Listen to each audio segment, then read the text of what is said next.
ദാരിദ്ര്യമുണ്ടാകാൻ ഹബീബ് സല്ലല്ലാഹു അലൈഹി വസല്ലമ തങ്ങൾ ദാരിദ്ര്യം ഇല്ലാതിരിക്കാൻ വേണ്ടി ധാരാളം കാരണങ്ങൾ പഠിപ്പിച്ചിട്ടുണ്ട്. അതിൽപ്പെട്ട ഒന്നാണ് വാപ്പക്കും ഉമ്മക്കും വേണ്ടിയും ദുആ ചെയ്യാത്ത മക്കളാണെങ്കിൽ അവർക്ക് ദാരിദ്ര്യമുണ്ടാവും. ഹബീബുനാ സല്ലല്ലാഹു അലൈഹി വസല്ലം വാപ്പക്കും ഉമ്മക്കും ദുആ ചെയ്യാത്ത മക്കളാണെങ്കിൽ അവർക്ക് ദാരിദ്ര്യം ഉണ്ടാവും. അതുകൊണ്ട് വാപ്പാക്കും ഉമ്മാക്കും വേണ്ടി എപ്പോഴും നമ്മൾ ദുആ ചെയ്യണം. ഇന്ന് വാപ്പാക്കും ഉമ്മാക്കും വേണ്ടി ദുആ ചെയ്ത ആളുകൾ എത്ര ആളുകളുണ്ട് ഇവിടെ? കൈയൊന്നും പൊക്കണ്ട, വാട്സപ്പിൽ പൊക്കടായി ഇങ്ങനെ പൊക്കിയാൽ മതി. ഞാൻ വാപ്പാക്കും ഉമ്മാക്കും വേണ്ടി ദുആ ചെയ്തിട്ടുണ്ട്. വാപ്പാക്കും ഉമ്മാക്കും ദ്വാരക്കാത്ത ആള് ഒരു പൈസ ഉണ്ടാവില്ല. അപ്പൊ എന്നും വാപ്പക്കും ഉമ്മക്കും വേണ്ടി, മരിച്ചുപോയ വാപ്പാക്കും ഉമ്മാക്കും വേണ്ടി നമ്മൾ എപ്പോഴും ദ്വാരക്കണം. മരിച്ചുപോയ ആളുകളാണെങ്കിൽ അവരെ മഗ്ഫിറത്തിന് വേണ്ടി ദ്വാരക്കണം. മരിക്കാത്ത വാപ്പാരാണെങ്കിൽ അവരെ ആഫിയത്തിന് വേണ്ടി നമ്മൾ ദ്വാരക്കണം.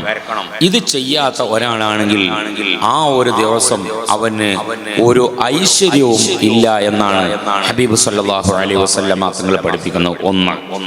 രണ്ടാമത്തെ കാരണമാണ് വാപ്പയുടെയും ഉമ്മയുടെയും മുമ്പിൽ നടക്കുന്ന ആളുകൾ. വാപ്പന്റെയും ഉമ്മന്റെയും മുമ്പിൽ നടക്കാൻ പാടില്ല.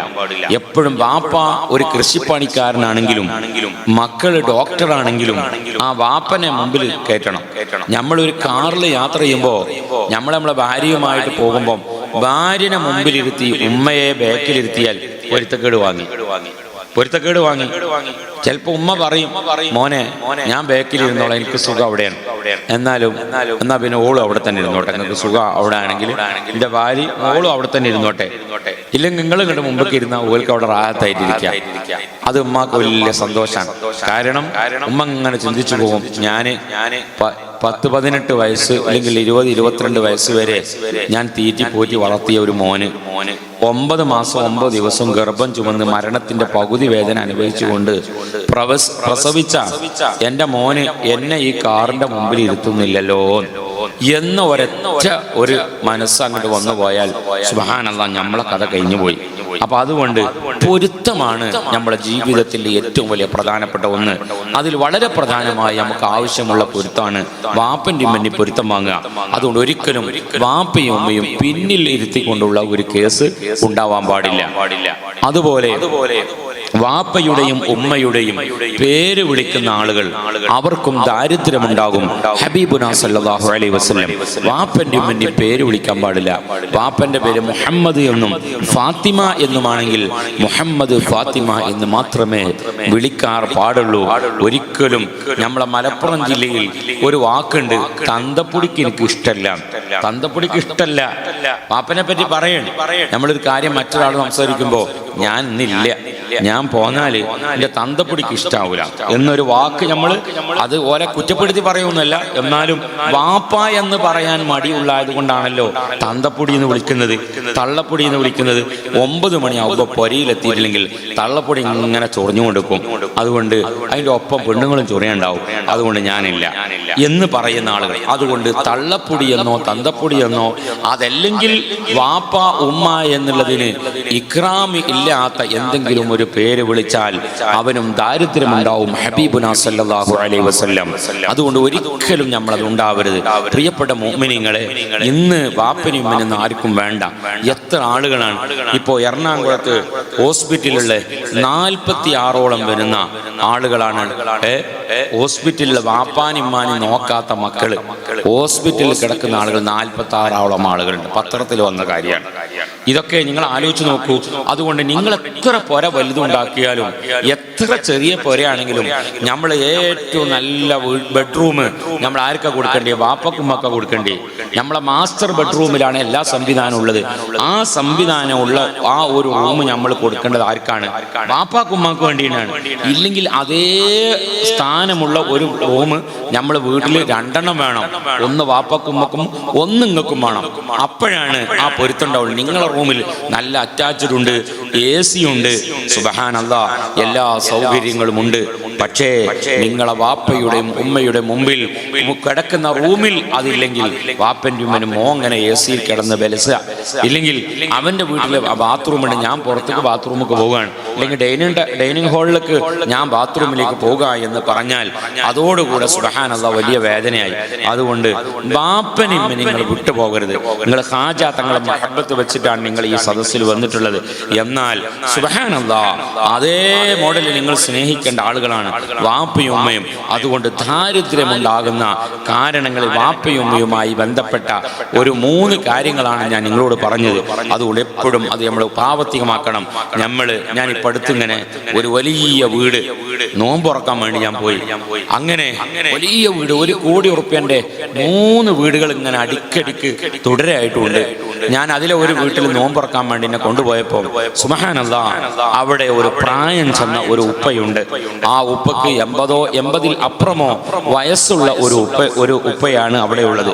ഞാൻ അവിടെ ചെന്നപ്പോൾ ആ മക്കൾക്ക് വലിയ താല്പര്യത്തോടു കൂടെയാണ് ഇൻഷാ അല്ലാഹ് വേഗം കൊടുക്കുക കാപ്പി, ഞാൻ കൊടുക്കും. അനി കാപ്പിമ്മ ശ്രദ്ധിക്കണ്ട, ഞാൻ പറയണ കാര്യം ശ്രദ്ധിക്കാം. കഴിഞ്ഞോ വേഗം കൊടുക്കും. ആളുകൾക്ക് കാപ്പി കണ്ട വലിയ ഇഷ്ടമാണ്. അപ്പൊ അതും അയിമ ഇങ്ങനെ കൊടുക്കും. നിക്കാഹ് നടക്കണോടത്ത് ഒരുണ്ടാവും സാക്ഷികൾ ഒപ്പിടുന്നതിന് മുമ്പ് 2 ഈത്തപ്പഴം കയറണം. അതൊക്കെ ഇപ്പം ഉണ്ടായ ഒരു ബിദ്അത്തായ സുന്നത്താ. അതൊക്കെ വലിയ പ്രശ്നമാണ്. സാക്ഷികൾ ഒപ്പിടുന്നതിന് മുമ്പ് ഭയങ്കര തിരക്കായി ഈത്തപ്പഴം കൊടുക്കാൻ. ഈത്തപ്പഴം കൊടുത്തില്ലെങ്കിൽ നിക്കാഹ് സഹിയാകായി ഒന്നുമില്ല. അപ്പൊ അതുകൊണ്ട് അത് ഒക്കെ എല്ലാം കഴിഞ്ഞിട്ടാ കൊടുക്കല്. വേഗം കൊടുക്ക. ആളുകൾ കുട്ടികൾക്കൊക്കെ ഭയങ്കര എന്തൊരു വത്തക്കള്ള. അപ്പൊ അങ്ങനെ കടിച്ചപ്പോഴാണ് എനിക്ക് പിടുത്തം കിട്ടിയ. അവനാണ് ആ കാര്യം തീരുമാനാക്കിയല്ലോ. ഒന്ന് കസാല കൊടുക്കോനെ. അങ്ങനെ രണ്ടാളി അൽഹംദുലില്ലാ. അപ്പൊ അങ്ങനെ ആ 3 വീടുകള്, ആ 3 വീടിൽ നല്ല LED ബൾബ് വെച്ചിട്ടുണ്ട്. നല്ല സുന്ദരമായ വീടാണ്, അടിപൊളി വീടാണ്. ആ വീട്ടിൽ നോമ്പറക്കാൻ പോയപ്പോ അവിടുത്തെ മോന് ബാപ്പനോട് പറയാണ്, വാപ്പച്ചിയെ നിങ്ങൾ ഇന്ന് തങ്ങളുപ്പന്റെ കൂടെയാണ് നിങ്ങൾ നോമ്പറക്കാനുള്ളത്. അതുകൊണ്ട് 2 പത്തിരി ഇട്ട് വാപ്പച്ചി തങ്ങൾ പാപ്പാന്റെ കൂടെ ഭക്ഷണം കഴിക്കണം എന്നാണ്. അപ്പൊ ആ ഒരു സ്നേഹത്തിൽ 2 പത്തിരി ഇട്ട് കൊടുത്ത് പാപ്പ അതറിയാതെ തിന്നുപോയി. അവര് പറയാ, മക്കള് വാപ്പ പത്തിരിയൊക്കെ തിന്നിട്ട് കാലം മറന്നുപോയി, ഒന്നും വാപ്പ തിന്നൂല, ഇന്ന് നിങ്ങളെ കൂടെ നിന്നില്ല. പിന്നെ ആ മകൻ പറയാണ് വാപ്പനോട്, വാപ്പച്ചിയെ കട്ലേറ്റ് ഉണ്ട്, നല്ല കട്ലേറ്റ് ആണ്, തങ്ങളപ്പന്റെ ഒപ്പം കൂടിയിട്ട് ഒരു കട്ലേറ്റിന്റെ കഷ്ണം വാപ്പച്ചി തിന്നോക്കാണ്. ആ വാപ്പച്ചി കട്ലേറ്റിന്റെ കഷ്ണവും തിന്നത്. പിന്നെ കഴിഞ്ഞതിന് ശേഷം ഈ വാപ്പനോട് പറയാണ്, നിങ്ങൾ വത്തക്കന്റെ കഷ്ണം തിന്നോക്കാണ് തങ്ങളപ്പന്റെ കൂടെ കൂടിയിട്ട്. അങ്ങനെ അതും തിന്നു. അങ്ങനെ തിന്നുന്നതിന്റെ ഇടയിൽ ഈ വാപ്പ അതൊക്കെ അങ്ങനെ അറിയാതെ ആ മക്കളുടെ വാത്സല്യവും സ്നേഹവും അതിയായ മനസ്സിന്റെ ഉള്ളിൽ നിന്നുള്ള ആ സ്നേഹപ്രകടനവും കണ്ടപ്പോ യഥാർത്ഥത്തിൽ എന്നെ നെട്ടിച്ചുപോയി. അതിന്റെ ഇടയിലാണ് വാപ്പ ഒന്ന് തുമ്മൽ നടന്നപ്പോ വാപ്പയുടെ മൂക്കിലൂടെയോ വായിലൂടെയും ഒക്കെ കഫം കെട്ട് പുറത്തേക്ക് വന്നപ്പോൾ പ്രിയപ്പെട്ട കൂട്ടുകാരെ, ആ 3 മക്കളും ഒരു ടിഷ്യൂ പേപ്പറിന് വേണ്ടി പോയില്ല. അവര് ഒരു തോർത്തുമുണ്ടിന് അവര് പോയില്ല. മറിച്ച് അവരുടെ കൈ കൊണ്ട് ആ ഒരു കഫം കെട്ട് അവരിങ്ങോട്ട് എടുക്കുകയാണ് കൈകൊണ്ട്. അതിങ്ങനെ കണ്ടപ്പോ ഇന്ന് വാപ്പാക്ക് തുമ്പിക്കഴിഞ്ഞാൽ നമ്മൾ നേരെ മുണ്ടാണ് തോർത്തുണ്ടിന് പോവാണ്, ഇല്ലെങ്കിൽ ടിഷ്യൂ പേപ്പറിന് പോവാണ്. സുബ്ഹാനല്ലാഹ്, ഈ മക്കൾ വാപ്പയോട് ചെയ്യുന്നത് അവർ ടിഷ്യൂ പേപ്പറിന് പോകുന്നില്ല, അവര് മറ്റു ഉപകരണങ്ങൾക്ക് പോവാതെ ആ കൈ കൊണ്ട് തോത്തുകയാണ്. ആ സമയത്ത് വാപ്പയുടെ മനസ്സിൽ നിന്നുള്ള ഒരു പ്രാർത്ഥനയുണ്ട്. ആ പ്രാർത്ഥന നമുക്ക് ലഭിച്ചാൽ അൽഹംദുലില്ലാഹ് നമ്മളെല്ലാവരും വിജയിച്ചു പോയി. അത് റാഹത്തായി പോയി. ഒരു കാര്യത്തിലും നമ്മൾ കുടുങ്ങൂല, പൈസക്ക് നമ്മൾ കുടുങ്ങൂല, ഓടിയും കുടുങ്ങൂല. വാപ്പനും ഉമ്മനും നമ്മൾ ഒരിക്കലും വെറുപ്പിക്കരുത്. എത്ര ആളുകളുണ്ട് വൃതസദനത്തിൽ, എത്ര ആളുകളുണ്ട് പ്രായമാകുമ്പോ ചെന്നിയാവുമ്പോ വാപ്പ ഇങ്ങനെ വിളിച്ചുകൊണ്ടിരിക്കും, അങ്ങനെ നമ്മളിങ്ങനെ വിളിയേക്കും. അപ്പൊ 1 വട്ടം 2 വട്ടം വിളിയേറ്റ് കഴിഞ്ഞാൽ നമ്മൾ പിന്നെ പറയണെന്താ, എത്ര വട്ടായി നിങ്ങൾ വിളിക്കണം ഇങ്ങനെ, ഞാൻ നേരത്തെ വിളിയിട്ടില്ലേ, നിങ്ങൾ എന്തിനാ വെറുതെ ഇങ്ങനെ മുണ്ടാതൊന്ന് കടന്നോക്കാണ് നിങ്ങൾ. സുബ്ഹാനല്ലാഹ്, ആ വാപ്പയുടെ കണ്ണിൽ നിന്ന് കണ്ണുനീര് വരുന്നുണ്ട്. എന്റെ മോൻ എന്നോട് പറയുന്നത് മിണ്ടാതെ നിൽക്കാനാണ്. അങ്ങനെ നമ്മൾ ഒരിക്കലും പറഞ്ഞു പോകരുത്. അപ്പൊ പ്രായം ചെല്ലുമ്പോൾ നമ്മൾ നന്നായി നോക്കണം, ബാപ്പനും നന്നാക്കി നോക്കണം. ഓൽക്കാണ് പൊരുത്തമുള്ളത്. പൊരുത്തം കിട്ടുമ്പോഴാണ് അൽഹംദുലില്ലാഹ് നമ്മൾ വിജയിക്കുള്ളൂ. പൊരുത്തം കിട്ടിയില്ലെങ്കിൽ നമുക്ക് എന്തിനാ പൊര മക്കളെ. ബാപ്പനും ഉമ്മനും കിട്ടാതെ സുബ്ഹാനല്ലാഹ് ഇന്നലെ കഴിഞ്ഞ ചൊവ്വാഴ്ച ഒരു ഉമ്മ എന്നോട് വന്നിട്ട് പറയാണ്, സുബ്ഹാനല്ലാഹ് ഉമ്മ പറയാണ് മകന് നല്ല പൈസയൊക്കെ കൊടുത്തിട്ടുണ്ട്, നല്ലോണം പൈസയൊക്കെ കൊടുത്തിട്ടുണ്ട്. അങ്ങനെ പണൊക്കെ ഉണ്ടായപ്പോ ഒരു 12 സെന്റ് സ്ഥലമാണുള്ളത്. അതില് ഈ 12 സെന്റ് സ്ഥലത്തിലാണ് നേരത്തെ പുര കയറ്റിയത്. ഇപ്പൊ ഓൻ പറയാണ് ഉമ്മാന്റെ പേരിൽ നിൽക്കുന്ന സ്ഥലമാണ്, പുര എന്റേതാണ്, ഉമ്മ എന്റെ പേർക്ക് അത് എഴുതി തന്നെങ്കിലേ ഞാൻ ഉമ്മാനെ നോക്കുള്ളൂ. ഈ മകൻ പറയാണ് ഓൻ നല്ലോണം പൈസ, കോടിക്കണക്കിന് പൈസ ഓന്റെ കയ്യിലുണ്ട്. എന്നിട്ട് ഓൻ പറയാണ് ഞാൻ ഉമ്മാനെ നോക്കണമെങ്കിൽ എന്റെ പുര നിൽക്കാണ്. അപ്പൊ അതുകൊണ്ട് ഈ ചെറിയ കുട്ടി വന്നുകൊണ്ട് പറയത്രേ ഉമ്മനോട്, ഈ വല്യമ്മനോട് പറയും, ഞങ്ങൾക്ക് എന്റെ ഉപ്പച്ചിയും എന്റെ അമ്മയും അതുപോലെ തന്നെ എന്റെ ഇത്തയും മാത്രമേ ഞങ്ങൾക്കുള്ളൂ, വേറെ ആളും ഞങ്ങൾക്കില്ല. അപ്പൊ ഞാനോ, ഈ വല്യമ്മ ചോദിക്കാണ് ഈ പേരക്കുട്ടിനോട്, അപ്പൊ ഞാനോ, നിങ്ങളൊന്നും ഞങ്ങൾക്കില്ല, ഞങ്ങൾക്ക് വേണ്ടത് ഞങ്ങൾക്ക് എന്റെ ഉമ്മയും എന്റെ ഉപ്പിച്ചും അതുപോലെ തന്നെ എന്റെ ഇത്താത്തി മാത്രമേ ഉള്ളൂ. എത്ര കരഞ്ഞുകൊണ്ട് ഉമ്മ പറയണം. എന്നിട്ട് ഉമ്മ ഉംറക്ക് ഹജ്ജിന് വേണ്ടി പോയപ്പോ ഉമ്മ എന്ത് ചെയ്തു, ഈ മകനെ 50,000 രൂപ അഡ്വാൻസ് കൊടുത്തിരുന്നു ഹജ്ജിന് വേണ്ടിയിട്ട്.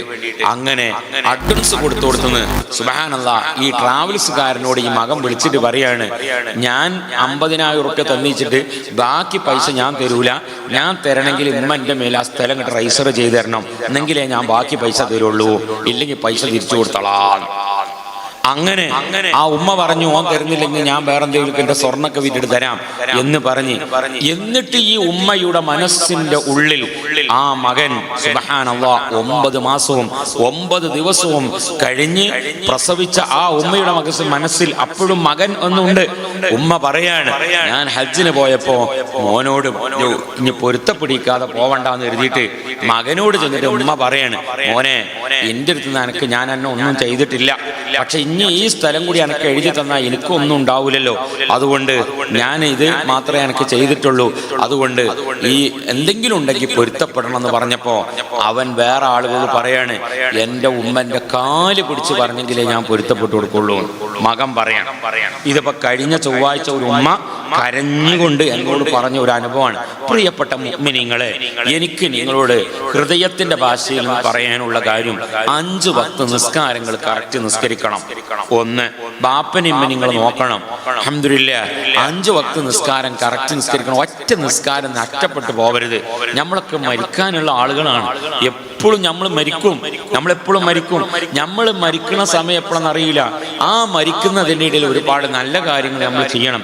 ബഹുമാനപ്പെട്ട സുൽത്താനില്ല ഉസ്താദ് ഈ സുഖമില്ലാതെ കിടന്നപ്പോ ഉസ്താദ് സംസാരമൊക്കെ തുടങ്ങിയപ്പോ ഒരു തവണ ഉസ്താദിന്റെ അരികിൽ ഞാൻ എത്തിയപ്പോൾ ഉസ്താദ് എന്നോട് പറഞ്ഞു, തങ്ങളെ നിങ്ങൾ എനിക്ക് വേണ്ടി ദ്വാരക്കണം. എന്തിനാണ് നിങ്ങൾ ദുആ ചെയ്യേണ്ടത്?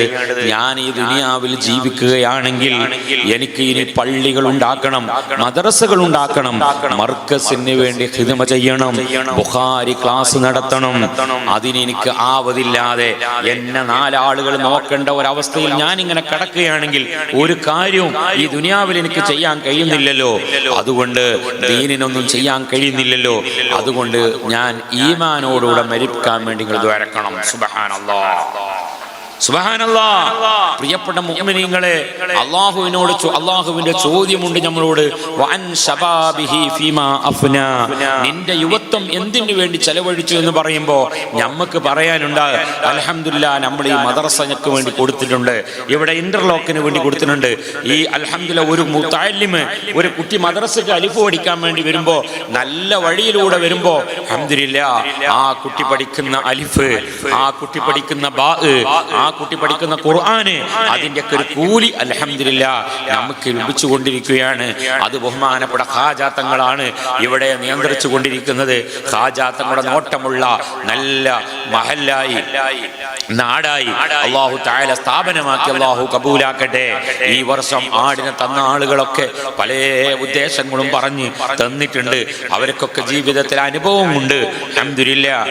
അല്ലാഹു ഇജാബത്തുള്ള മജ്ലിസാക്കി അല്ലാഹുക്ക് ഖിയാമത്ത് നാൾ വരെ അള്ളാഹു നിലനിർത്തി തരട്ടെ എന്ന് മാത്രങ്ങളോട് ഞാൻ പറഞ്ഞ് അൽഹംദുലില്ലാഹ് നിങ്ങളൊക്കെ ഇൻഷാ അല്ലാഹ് ഈ മദ്രസക്ക് വേണ്ടി സഹകരിക്കണം. എൻ്റെ മനസ്സിലുള്ള കാര്യം, എനിക്ക് മദ്രസ എന്ന് പറയുമ്പോൾ വലിയ ഇഷ്ടമുള്ള കാര്യമാണ്. അൽഹംദുലില്ലാഹ് മദ്രസന്റെ ആളുകൾ ഉണ്ടാക്കി ഒരാളാണ് എന്ന് ഒരു സദസ്സിൽ എണീറ്റ് പറയുമ്പോൾ എനിക്ക് ഭയങ്കര ഇഷ്ടമാണ്.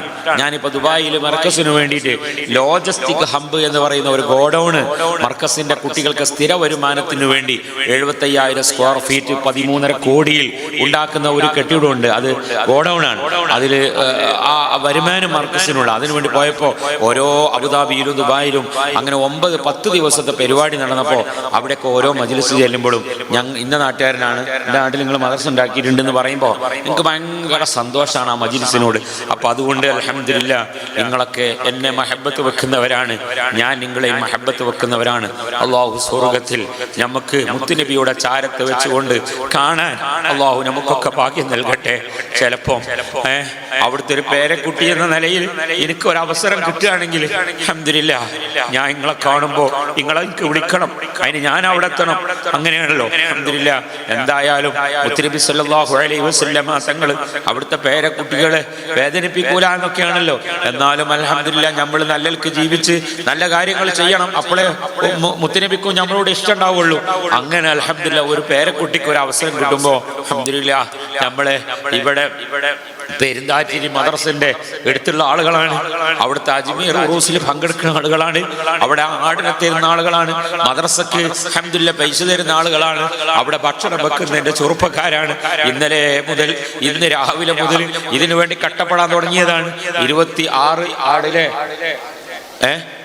26 ആട് അറുത്ത് അൽഹംദുലില്ലാഹ് അതൊരു വലിയ സന്തോഷം തന്നെയാണ്. ആടുകളെ കൊണ്ടുവരുന്നത് കാണാം. അൽഹംദുലില്ലാഹ് അല്ലാഹു തആല അതൊക്കെ സുന്നത്ത് ജമാഅത്തിന്റെ വലിയ റാഹത്തുള്ള സംഭവമാണ്.